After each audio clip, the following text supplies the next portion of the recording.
वो क्रिकेट के बारे में बोलते हैं ना, it's not over until it's over. वही हुआ है आज पंजाब और केकेआर के मैच में। किसी ने नहीं सोचा होगा मिड रीडिंग में जब 1-1 पे पंजाब ऑल आउट होके ख़राब शॉट खेल के पंजाब के सारी बैटिंग लाइनअप का कोलैप्स होने के बाद किसी ने नहीं सोचा होगा कि पंजाब इस मैच में इस तरह का कमबैक करेगी, इस तरह के केकेआर के सभी बैटरों को सिर्फ 97 रन पर ऑल आउट करके 17 रन से जीतेगी।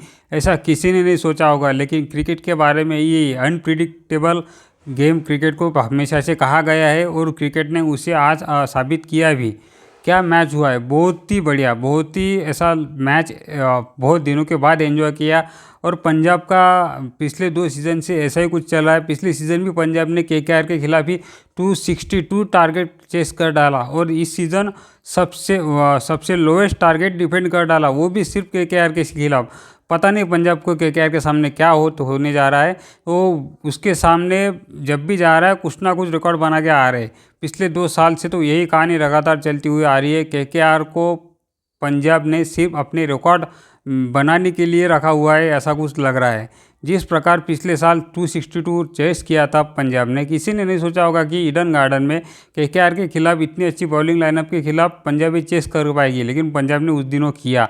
और आज भी किसी ने नहीं, किसी मैच एनालिसिस ने, किसी भी बड़े रिपोर्टर ने, किसी ने नहीं सोचा होगा कि 1-1-1 का टारगेट, 1-1-1 का टारगेट चेस ना कर सकेगी कलकत्ता।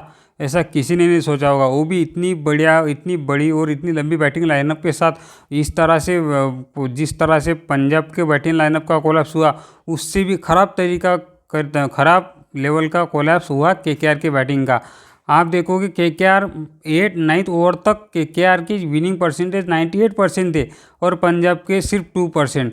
पता नहीं क्या हुआ। उसके बाद जो विकेट मिलते चले गए, सबसे पहले अजिंक्य रहाणे का जो चहल को मिला, उसके बाद जो मार्को एंसन ने विकेट लिया एक अपने इसका अंकुश रघुवंशी का, उसके बाद जो मेन हुआ बात, जो 12th ओवर में जो लगातार 2 विकेट लिए युजवेंद्र चहल ने, जिस तरह से उन्होंने स्लो बॉल करके रिंकू सिंह का जो विकेट लिया, वो बहुत ही तारीफ के काबिल है। हम जानते हैं चहल को इसी तरह की बॉलिंग के लिए, लेकिन चहल का ये सीज़न उतना अच्छा नहीं जा रहा था। लेकिन उस बंदे ने दिखाया है कि वो उसे क्यों आईपीएल का सबसे बड़ा विकेट टेकर और सबसे highest wicket taker leg spinner क्यों कहा जाता है, और वो क्यों है। उसने इस मैच में पूरी तरह से साबित कर दिया। अगर आप देखोगे तो जो बॉल रिंकू को उसने डाली है, उसकी स्पीड 6 किलोमीटर पर, सिर्फ 73 किलोमीटर पर ओवर की उस बॉल की स्पीड थी।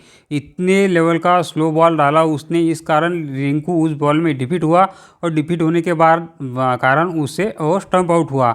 लेकिन उससे भी बड़ा विकेट लिया गया रमनदीप का, जो बिल्कुल माइंड के साथ लिया गया।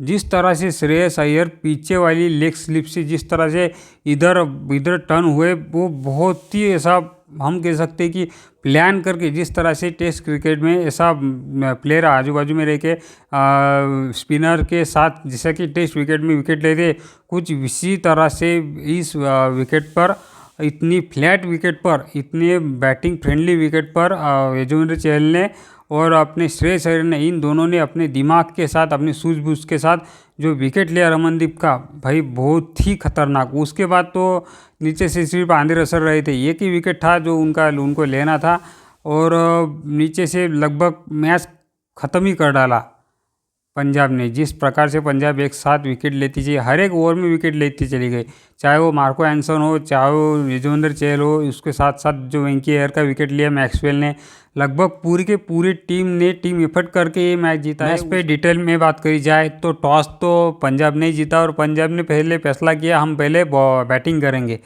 लेकिन उन्होंने जिस इंटेंस से, हम कह सकते जिस नासमझी से, जिस प्रकार उन्होंने बस आके सिर्फ शॉट लगाने की कोशिश की, जितना अच्छी तरीके उन्हें स्टार्ट मिल गया था। प्रियांश आर्या और प्रभ सिमरन के साथ एक विकेट की पार्टनरशिप लगी थी पहले विकेट की, जो अच्छी खासी 40 रन की कुछ लगी थी। लेकिन उसके बाद वो उसका स्कोर आगे बिल्कुल नहीं ले जा पाए। जो उसके बाद विकेट चले गए, एक ही ओवर में लगातार 2 विकेट लिए अपने हर्षित राणा ने, पहला विकेट लिया प्रियांश आर्या का, उसके बाद श्रेयस अय्यर का। इन दोनों के एक साथ विकेट लेके ऐसा पंजाब को पावर प्ले में उन्होंने बैकफुट पर कर दिया था। उसके बाद आज 4th नंबर पर मौका मिला था जॉश इंग्लिश को, ऑस्ट्रेलियन विकेट कीपर बैटर को। उस बंदे को इस मौके को ग्रैब करना चाहिए था क्योंकि टीम नीचे लगी हुई थी, पहले पावर प्ले में 2 विकेट गिर गए थे।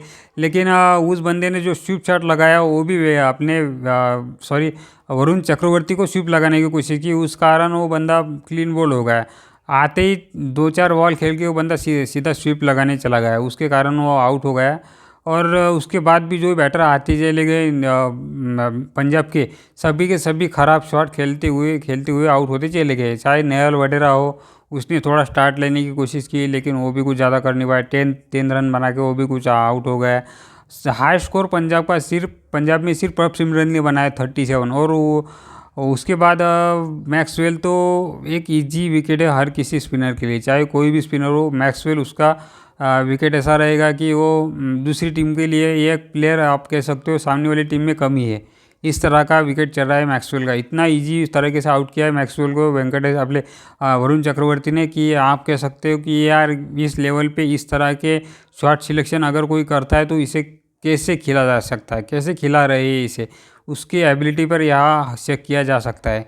उसके बाद जब नीचे से जो भी शशांक सिंह आए, चाहे यार मार्को एंसन आए, किसी ने भी कुछ किया नहीं और किसी ने भी अच्छे खासे रन बोर्ड पे लगाए नहीं। हाई स्कोर सिर्फ प्रभ सिमरन का था 37, और पूरी के पूरी बैटिंग लाइनअप ने सिर्फ और सिर्फ ख़राब शॉट खेल के सिर्फ उस माइंडसेट से कि 250 लगाने हैं, 300 लगाने हैं, 200, 250, 300 स्कोर लगाना है बोर्ड पर, इस माइंडसेट से सिर्फ गलत शॉट मारते चले गए। अगर बॉल सही है, बॉल उस लेवल की है कि उसे डिफेंस करना है तो आपको डिफेंस करना पड़ेगा। अगर आप अच्छी बॉल पर भी, अच्छी लाइन और लेंथ की बॉल पर भी अगर आप शॉट लगाओगे तो आपको अपना विकेट तो गंवाना ही पड़ेगा।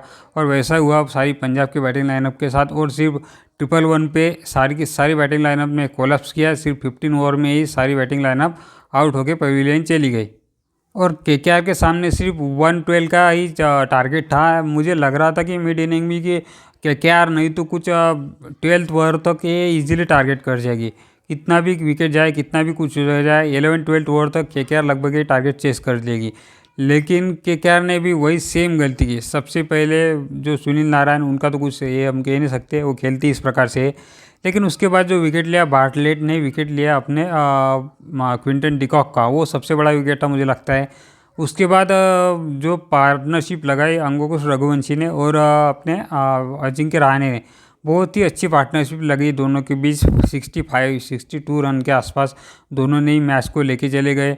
38 कुछ समथिंग रन बनाए अपने अंकुश रघुवंशी ने, और 17 रन पर विकेट चला गया अपने अजिंक्य रहाणे का, जो कि मुझे लगता है कि वो आउटसाइड ऑफ था बॉल की पिचिंग।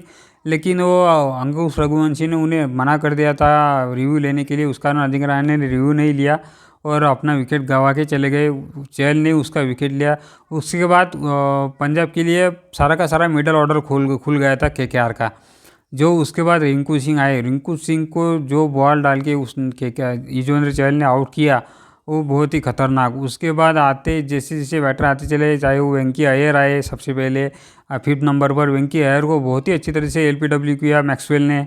नीचे से अपने वैसे जो आंद्रे रसल आए, आंद्रे रसल ने भी मुझे लगता है अच्छे रन था आंद्रे रसल ने ही बनाए, 17 रन कुछ बनाए।